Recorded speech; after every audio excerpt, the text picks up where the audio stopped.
The Irish border has been one of the main sticking points in the Brexit negotiations so far. Today, the Irish border is basically invisible, with people and goods moving freely back and forth without systematic checks taking place at the border itself. But now that the UK is leaving the EU and its single market and customs union, many people have been saying that this makes a hard border inevitable. Is it impossible to avoid a hard Irish border if the UK doesn't stay in the customs union? Not at all. In fact, a number of proposals have already been put forward for how a technological solution can be found for the border.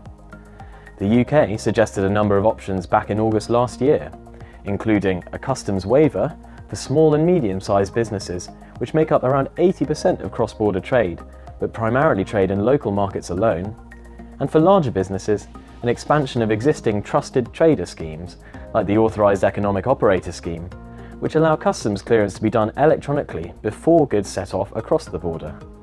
This means large companies can clear their goods in advance, with physical spot checks to ensure they aren't breaking the rules taking place away from the border and removing the need for physical checks at the border itself.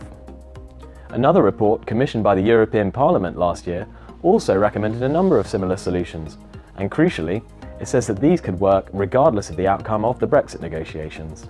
But isn't this just a pie-in-the-sky scheme that would lead to a massive increase in smuggling? This is really a red herring which doesn't reflect the reality of how borders actually work.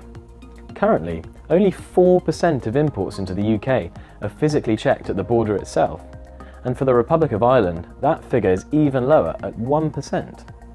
So, moving to a system where checks are all done remotely is not actually a major relaxation of the rules already in place. No one is claiming to have come up with a complete solution yet, and there are other issues to consider, for instance around agricultural regulation on either side of the border. But what we do know is that we are looking in the right area for solutions, and if all sides accept that there is a balance to be struck between the risk of a marginal increase in non-compliance and the need to keep the border as open and invisible as possible, then finding a solution will be much easier than a lot of people think.